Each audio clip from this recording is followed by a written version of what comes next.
Hi there, dear teachers. This is Marina, and can you see me? I'm here in the left corner of your screen. I'm speaking from the new video chat, which our school finally finished developing. And we have already added a couple of features which make it really valuable and way more cool than using Skype. So since the 1st of June, we started a huge campaign of transferring our permanent students from using Skype to using the video chat, or as we are going to call it soon, classroom. How are you going to do that? So first of all, if you have never used the video chat with your student, you might start the call in Skype and then explain that you're going to make an experiment and try a classroom with the student, which is going to be interactive and fun. And after that, ask your student to disable the camera, to turn off the camera in Skype, and do it yourself. So you stay just on voice call in Skype. You click on the lesson in your schedule, on the lesson with the student, and you can see this line with the link, and you click copy the link, and you send this link to the student in Skype chat. And you also post this link here for yourself. And you ask your student to click on the link which you have sent, and the next step is to check whether the student can easily enter the classroom. If he can, so the system would first show him this window. He has to click save, and also the system would ask him to allow using the camera and mic. So you just ask him to click allow, разрешить everywhere, and you see whether your student can open it easily.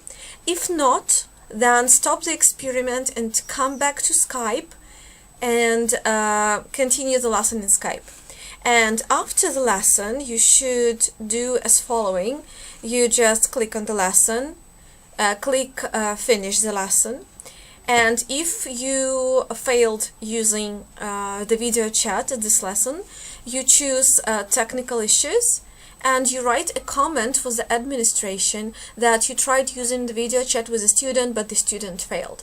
And the task of the administration would be to try the video chat together with the student and to help him or her into it. So if it is successful, you just continue the lesson here in the video chat with the student. For the teacher, the best way to do is to use Google Chrome browser.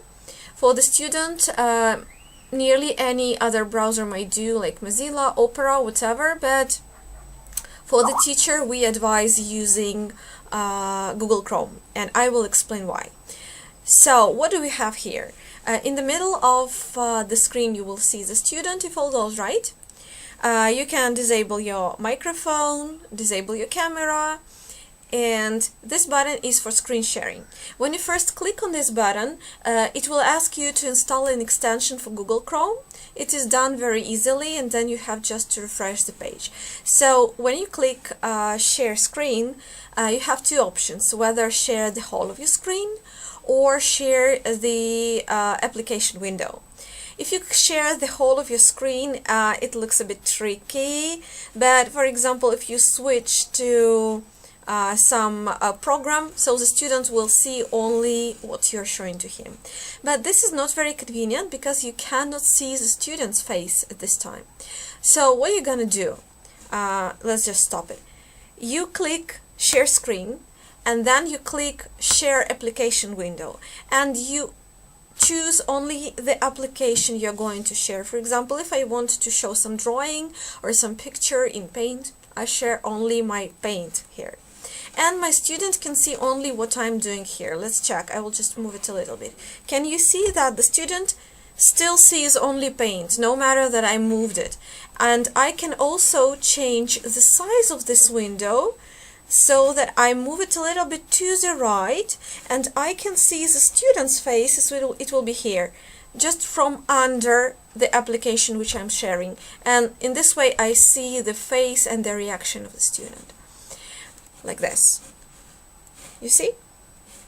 Okay, so what do we have here besides screen sharing? My favorite feature here is the whiteboard, and so you can draw here or type here just together with your student, and you can also post some exercise in here. Well, I don't know which one I have here, for example. Let's do like this. So I just posted. Let me clear up what I drew.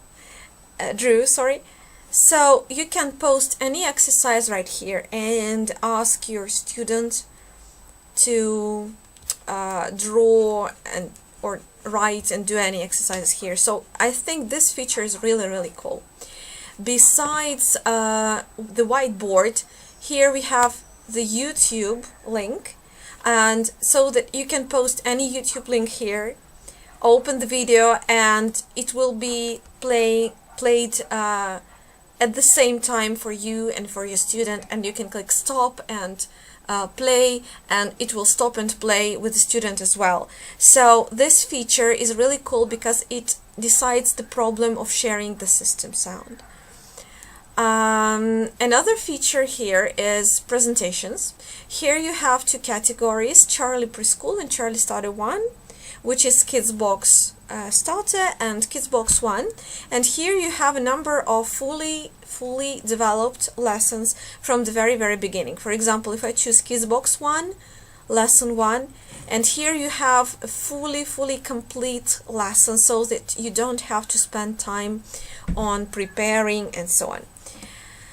Here you can also draw, you can write, do whatever you like, and what is cool is that the children can do it interactively, and this way the lesson is interactive, because in Skype the student cannot draw, he cannot write anything upon your screen, but here he can. So I would, not only me, but the whole of Alright, would really appreciate if the teachers tried using the video chat with every of permanent students from the 1st till the 15th of June. And if the experiment goes well, after the 15th of June we're going to start using the video chat even for trial lessons, not only for permanent ones. Thank you for your attention, and I hope you will start using this, and goodbye.